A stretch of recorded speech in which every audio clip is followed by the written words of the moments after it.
تو یہاں پہ ہم خوشی سے اس لیے یہاں پہ ہیں. جب اس دن جے یو آئی کے 2 MNOs کی بےزتی کی گئی تھی نا, ٹھیک ہے, تو ہر ایک کو فکر ہونے لگا تھا ٹھیک ہے, کہ یہ تو ان کو کیا ہو گیا ہے.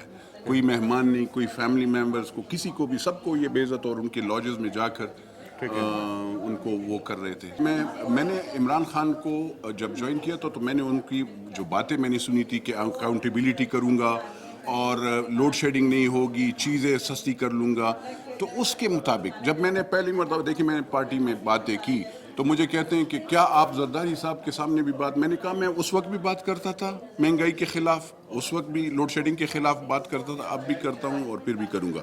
تو اس وقت بھی جو مطلب میں پھر 3 سال مختلف وہ ہوئے جب لوڈ شیڈنگ, اور وہ جب وزیر کے پاس جاتے تھے تو وہ کہتے تھے کہ یہ آپ کے حلقے کے لوگ جو ہیں یہ چور ہیں.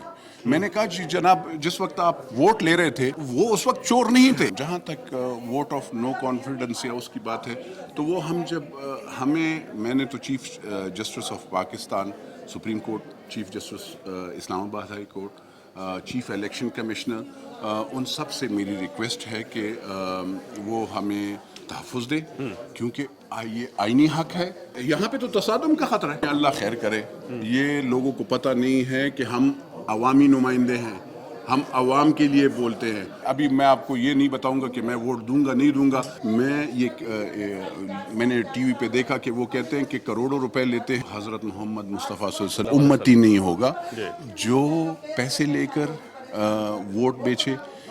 لیتے ہیں نا, وہ جو لینا کے ڈرامہ کرتے ہیں وہ الگ لوگ ہیں. جن لوگوں کو میں جانتا ہوں 15, 20, 22, 30 جتنے بھی ہیں, وہ ایک لوگ اللہ کے فضل و کرم سے بہت زیادہ ہیں. میرا خیال میں حلیف جماعتوں کی بھی ضرورت نہیں پڑے گی. جنوبی پنجاب سے تعلق رکھنے والے MNA محمد حسین, جو عمران خان کو ارطغرل غازی کہہ کر پکارتے تھے, آج کل وہ اپنے ارطغرل غازی سے منحرف ہو چکے ہیں. آئیں سنتے ہیں وہ کیا کہتے ہیں. میں جب PTI میں شامل ہوا تھا تو ہم نے خواب دیکھا تھا کہ ہمیں انصاف ملے گا, یہ موومنٹ آف جسٹس ہے, ہمیں انصاف ملے گا, اور ان غریب طبقوں کو جو محروم طبقے ہیں ان کو ان کے حقوق ملیں گے. جو باتیں اس وقت خان صاحب نے کی تھی تقریروں میں, جلسوں میں, تو ہمیں ایسے لگتا تھا کہ ہمیں کوئی مسیحا مل گیا ہے. میں ان کو ارطغرل کہتا تھا, اور میں ان کا اتنا دیوانہ ہو گیا تھا کہ آپ سوچ بھی نہیں سکتے. میرے ساتھ سب سے پہلے جو مجھے ان سے اختلاف ہوا, میں نے انہیں کہا کہ سر, میں نے اسمبلی میں یہ بات کی, میں نے کہا یہاں پہ حکومت اپوزیشن کے اوپر جتنے وار کرتی ہے, اور جو آپ کے منسٹرز یہاں کھڑے ہو کے انہیں گالیاں دیتے ہیں, اپوزیشن کا تو کام ہے حکومت کے خلاف باتیں کرنا. حکومت کو تو کام پہ توجہ دینی چاہیے, ماسز میں ڈیلیور کرنا چاہیے کہ اپوزیشن کو گالیاں دینی چاہیے. جو سب سے زیادہ گالیاں دیتا تھا اس کو سب سے بڑا منسٹر بنا دیا گیا. اور پھر جو انہوں نے اپنے 7 بندے رکھے, میں نے 2-3 کے بارے میں انہیں ثبوت لا کے دیے کہ یہ کرپٹ لوگ ہیں, قبضے کروا رہے ہیں, وہاں پہ ویگنوں کے اڈے انہوں نے کھولے ہوئے ہیں, یہ بھتے لے رہے ہیں. اور یہ جو ہے نا, ان کا آپ ماضی دیکھ لیں کہ انہوں نے لوٹ کے شہر برباد کر دیے ہیں, اور ان کو آپ دن رات مشورے لے رہے ہیں. یہ آپ کو کہاں آگے صحیح مشورے دیں گے اور صحیح جگہ پر پہنچنے دیں گے. پھر جنوبی پنجاب کا ایشو آیا, اس پہ میں نے سٹینڈ لیا, میں نے اپنا استعفیٰ CM صاحب کو دے دیا, اور اس کے اوپر ساؤتھ پنجاب میں نے کہا اختیارات دیے جائیں, ملتان میں بنایا جائے, اس کے اوپر میں نے استعفیٰ دے دیا. لیکن مجھے افسوس ہو رہا ہے کہ میں نے استعفیٰ دے کے ان سے استعفیٰ کیوں واپس لیا, کہ انہوں نے وعدہ کیا کہ ہم اختیارات دیں گے ساؤتھ پنجاب میں. اب انہوں نے ملتان ساؤتھ پنجاب میں جو سیکٹری لگایا ہے وہ B ٹیم ہے, سارے تبادلے سارا کچھ یہ لاہور سے کر رہے ہیں. دنیا میں مہنگائی 500% نہیں ہے, یہاں 500% مہنگائی ہے. خان صاحب کا یہ کہنا کہ یا آٹے دال گھی کا میں وزیر اعظم نہیں ہوں, میں تو انٹرنیشنل وزیر اعظم ہوں. اور یقین کر لیں CM سیکریٹریٹ میں تو یہ حال ہے کہ وہاں کلیئرنس سیل لگی ہوئی ہے, MNA سے پیسے لے کے کام کیے جا رہے ہیں. کبھی آپ نے سنا ہے یہ جو آج اتنے بڑے بڑے جلسے اور تقریریں کرتے ہیں اس میں کہتے ہیں میں انصاف دوں گا. مجھے بتائیں آپ کا جو سب سے چہیتا وزیر اعلیٰ ہے وہ بیٹھا پیسے لے رہے ہیں, اور جتنے افسر لگ رہے ہیں ان کی بولی لگ رہی ہے کہ کمشنر کا یہ ریٹ ہے, DC کا یہ ریٹ ہے, CPO کا یہ ریٹ ہے, ایڈیشنل IG کا یہ ریٹ ہے. ریٹ کے اوپر سارے. اب وہ افسر, میرے ایک دوست ہے, مجھے کہتا ہے کہ میں آپ کا کام کیسے کروں, پہلے میں جو پیسے بھر رہا ہوں وہ تو وصول کر لوں. جو پیسے بھر کے, یہ کیسی ایڈمنسٹریشن ہے؟ ایڈمنسٹریشن تو شہباز شریف کے دور کی ہوتی تھی. یقین کر لیں کسی کو پتہ ہلانے کی جرت نہیں ہوتی تھی. اور جب کوئی غلط کام کرتا تھا وہ ہتھکڑیاں لگا دیتے تھے. انہوں نے وہاں مری والا کیا کیا, پہلے 6 مہینے تو انکوائریاں ہوتی رہی. میں نے انہیں پچھلے دنوں ایک کلپ بنایا تھا, میں نے انہیں کہا تھا کہ مجھے جو ہے نا آپ میرے مطالبات پورے کریں, میں پارٹی میں کھڑا ہوں, میں پارٹی نہیں چھوڑتا. اس کے بدلے میں انہوں نے میرے داماد کے رقبے پہ میاں رحیم یار خان میں قبضہ کروا لیا. خان صاحب میں آپ سے اپیل کرتا ہوں کہ جو آپ کو سچ کہیں, صحیح کہیں, ان کے گھروں پہ حملے نہ کریں. میں اب آخر پہ پہنچ چکا ہوں, میرے مطالبات پورے نہیں کیے گئے اور میں اب سوچ کے اپنا فیصلہ کروں گا. 2018 میں آزاد بن کے آیا تھا. ٹھیک ہے, میں نے آزاد بن کے ہی ان کا ساتھ دیا. تب تو انہوں نے ہم پہ کوئی الزامات نہیں لگائے, تب تو یہ وزیر اعظم بننے جا رہے تھے, تب بھی تو میں نے ان سے کوئی چیز نہیں لیا. ہم سارے شریف لوگ ہیں اور ہماری اس گورنمنٹ, اس نااہل حکومت اور نااہل وزراء, نااہل چیف منسٹر, ہم 3 سال 3.5 سال ان کو موقع دیتے رہ گئے ہیں. اب وقت آ گیا, اگر اپوزیشن نے عدم اعتماد کی تحریک پیش کر ہی دی ہے تو ہم تقریباً 45 سے 50 بندے ہیں. اس ٹائم 24 نظر آ رہے ہیں, کبھی آپ رات کو تشریف لیں تو آپ کو اور بھی زیادہ تعداد نظر آ جائے گی. اور میں یہ بھی دعوے سے کہہ رہا ہوں, ان کے جتنے اتحادی ہیں, میں دعوے سے کہہ رہا ہوں آپ کو اور قبل از وقت کہہ رہا ہوں, ان کے جتنے اتحادی ہیں, ان کی نااہلی کی وجہ سے سب ان کو چھوڑ چکے ہیں. پاکستان کی موجودہ سیاسی صورتحال انتہائی سنگین ہو چکی ہے.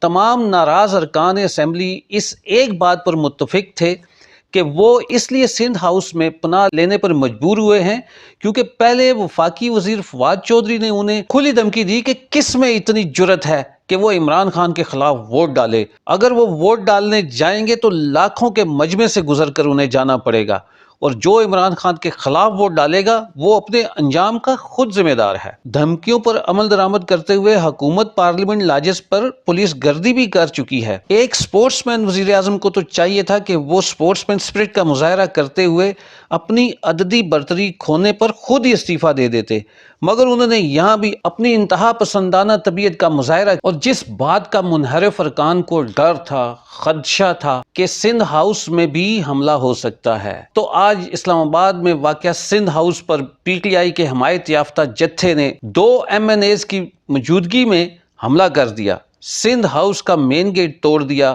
یہاں یہ بات بہت الارمنگ ہے کہ وفاقی وزیر داخلہ شیخ رشید احمد نے اس واقعے کے بعد پی ٹی آئی کے حملہ آور اور 2 MNAs کو گرفتار کرنے کا حکم دیا, لیکن چند ہی لمحوں کے بعد شہباز گل نے انہیں تھانے سے نہ صرف رہا کرایا بلکہ یہ بھی دھمکی دی کہ ایسا تو ہونا ہی تھا اور ایسا دوبارہ بھی ہو سکتا ہے. شہباز گل کو تو چاہیے تھا کہ اشتعال انگیز حرکت کرنے والوں کو روکتے, بلکہ انہوں نے ان کا حوصلہ بڑھایا. یہ سیاسی معاملات اگر کنٹرول سے باہر نکل گئے تو شرپسند عناصر اس کا فائدہ اٹھا کر پاکستان کے امن و امان کو برباد کر سکتے ہیں. لہٰذا سیاسی بصیرت کا مظاہرہ کرتے ہوئے اور سیاسی ماحول کو پرتشدد ہونے سے بچانے کے لیے سیاسی رہنماؤں اور خاص کر وزیر اعظم عمران خان کو چاہیے کہ اسلام آباد کے ریڈ زون میں واقع ڈی چوک کے جلسے کو ملتوی کرنے کا اعلان کریں, اور اپوزیشن بھی اسی طرح کی ذمہ داری کا مظاہرہ کریں, کیونکہ حکومت کی ذمہ داری زیادہ بنتی ہے, لیکن عمران خان سے اس طرح کی توقع کرنا بے وقوفی ہے. اللہ پاک پاکستان اور اس کی عوام کو اپنے حفظ و ایمان میں رکھے اور میرے وطن کے بارے میں برا سوچنے, برا کہنے اور بری نیت رکھنے والوں کو اس کے انجام تک پہنچائے, اور پاکستانیوں کو ایسا حکمران عطا فرمائے اور جو پاکستان اور پاکستانی عوام کی حقیقی خوشحالی کے لیے عملی اقدامات کرے. آپ بھی اس کے لیے دعا کریں اور چودھری عامر شہزاد کو آکاش ٹی وی سے اجازت دیں. اپنا اور اپنے پیاروں کا خیال رکھیں. اللہ حافظ.